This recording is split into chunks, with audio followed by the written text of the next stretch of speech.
Welcome po muli sa aking YouTube channel. Gagawa naman tayo ngayon ng croissant. Iba't iba ang procedure po sa paggawa ng croissant. Ang ipapakita ko naman sa inyo ngayon ay madali lang para madali pong sundan ng ating mga mamis dyan, lalong-lalo na po sa mga beginner pa lang. Kaya tara po, umpisahan na po natin. Ang una nating gagawin ay pagsasamahin natin yung warm milk, yung ating sugar. Yung sugar po pwede nyo pong dagdagan according sa taste nyo po. Yung ating oil, yung ating yeast. And then, imimix lang natin ito hanggang sa ma-dissolve yung yeast natin.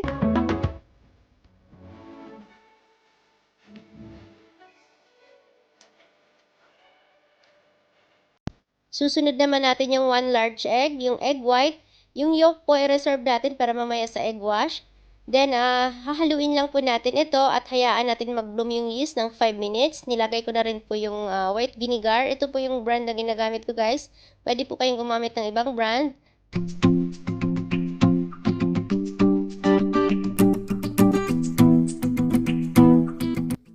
After 5 minutes po, ito na po yung ating yeast mixture. Ayan, nagbubbles na po siya. Ilalagay na natin yung ating flour ngayon. All-purpose po yung ginamit ko, guys. Pwede rin po kayong gumamit ng bread flour. Then, nilagay ko na rin yung salt. Hahaluin lang po natin ito hanggang sa mag-form na po siya ng dough.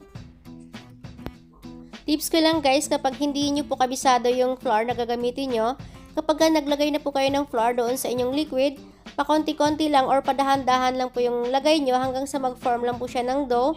Hindi po kasi tayo pare-pareho ng flour na ginagamit. Yung ibang flour po malakas po mag-absorb ng liquid. Naglagay na ako ng oil sa aking kamay, guys, habang mamasahin ko yung dough para hindi po dumikit. Then, continue lang po yung pagmamasa natin hanggang sa makuha na natin yung tamang consistency ng ating dough.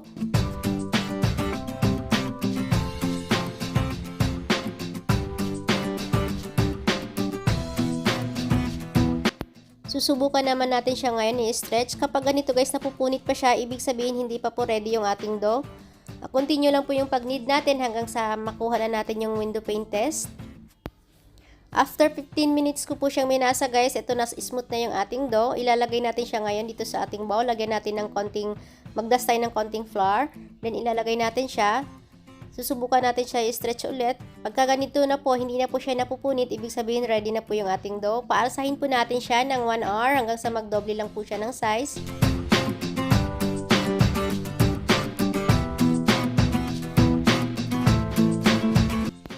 Ang ginagawa ko po para mabilis po umalsa yung aking dough, nilalagay ko siya sa oven na nakabukas yung ilaw pero nakapatay po yung oven. Ito na yung ating dough. After 1 hour po, nagdoble na po siya ng size. Hindi po ako gumamit ng mat dito, guys, or silicone mat kasi maraming butter po yung ilalagay natin ngayon sa ating dough. Kailangan po medyo malamig po yung paglalagay ng dough natin. Pwede naman din po kayong gumamit ng mat pero kailangan po mabilisan lang po yung pagtatrabaho natin para hindi po tayo maabutan ng pag-melt ng ating butter. Ipa-flatten lang natin siya hanggang sa magiging rectangle na yung shape niya.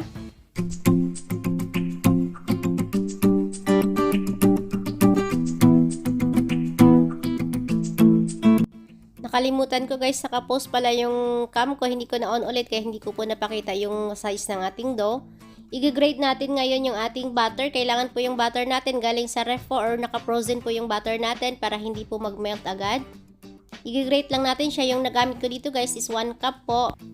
226 grams. Pwede nyo pong gawing 300 grams, guys, yung inyong butter dito kung gusto nyo mas lasang-lasa yung butter sa inyong croissant. Then ngayon, itutupi lang natin yung ating dough. Ipipinch natin yung gilid para mag-seal po siya at hindi po lumabas yung ating butter sa loob.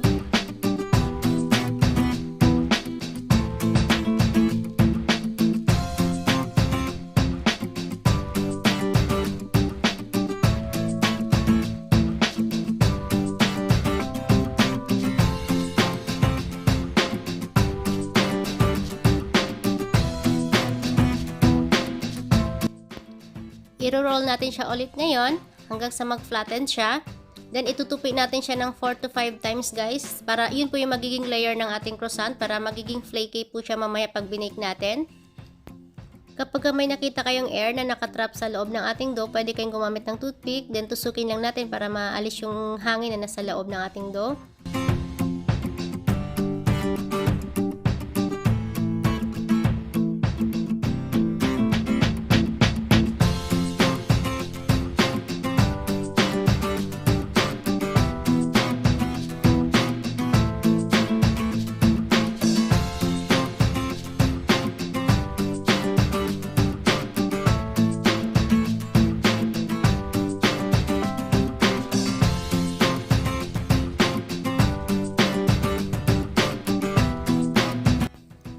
I-roll lang natin konti para magpantay po yung ating dough sa gitna. Then, ikakat na natin siya. Hahatiin natin siya sa dalawa.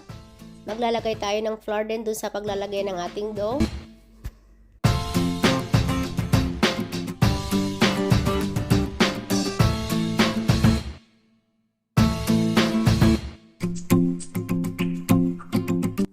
Ilalagay natin siya ngayon sa freezer ng 30 minutes.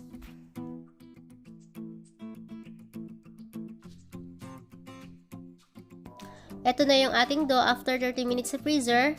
Kukunin natin yung isang dough, then yung isang dough naman ibabalik muna natin sa chiller or sa fridge lang po, wag na po sa freezer habang ginagawa natin yung isang dough para hindi po mag-melt yung butter sa loob ng ating dough. Lagi din po tayo mag-dust ng flour dito sa ating working area para hindi po dumikit yung ating dough. Ipa-flatted po natin siya ngayon sa rectangle shape. Dito po gumamit po ako ng silicone mat para magaya ko po yung size ng aking mat. Ganito lang yung kapal ng ating dough guys, mga 1/4 inch lang po. Then ngayon ititrim lang natin yung side nito para malinis po tingnan yung ating croissant.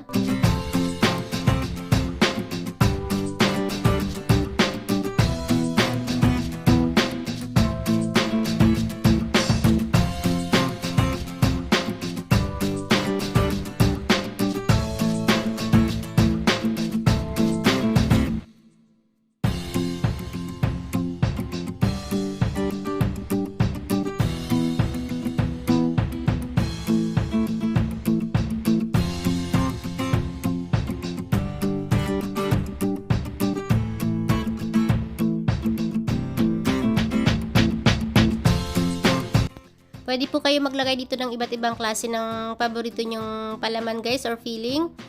Pwedeng strawberry jam or chocolate, pwede rin po cheese or pwede rin kahit plain lang siya guys. Masarap naman po siya kahit wala po siyang palaman.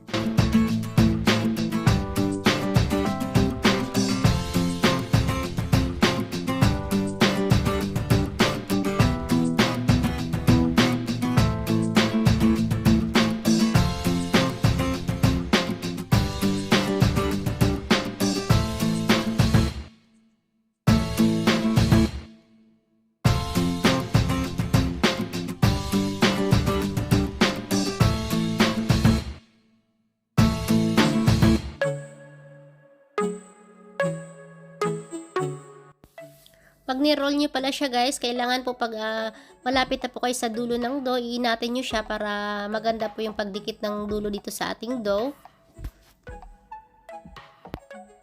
Ilalagay natin siya ngayon dito sa ating tray, then tatakpan natin ng cling wrap.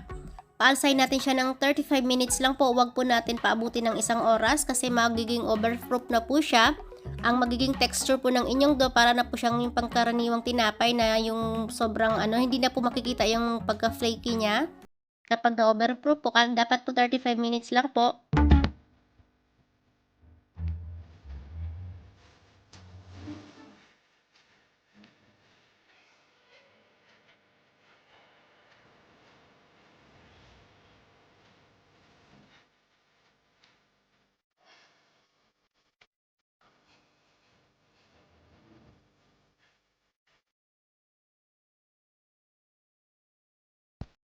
Ito na yung ating dough, napaalsa na natin siya ng 30 minutes. Ito naman yung egg yolk natin kanina na tinabi. Lalagyan lang natin ng 1 tablespoon na milk. Ibabrush natin yung ating croissant ngayon bago natin siya i-bake. Habang ginagawa natin to guys, dapat po naka-preheat na po yung oven natin ng at least 20 minutes bago natin isalang yung ating tinapay or yung ating croissant.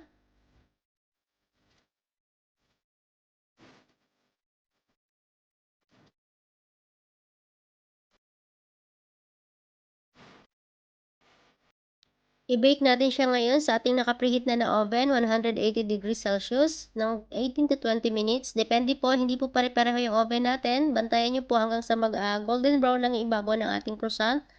After natin siyang makuha sa oven, ilalagay natin siya agad dito sa ating cooling rack. Huwag po natin siyang hayaan na lumamig doon sa ating baking pan kasi magiging kakamoist po doon at hindi na po magiging crispy or magiging flaky yung ating croissant. Nag-melt lang ako ng dark chocolate at saka white chocolate para sa ibabaw ng ating croissant. Naglagay lang ako. Ito po ay optional lang. Pwede naman po kayo mag-dust lang ng powder sugar sa inyong croissant. Masarap pa rin po.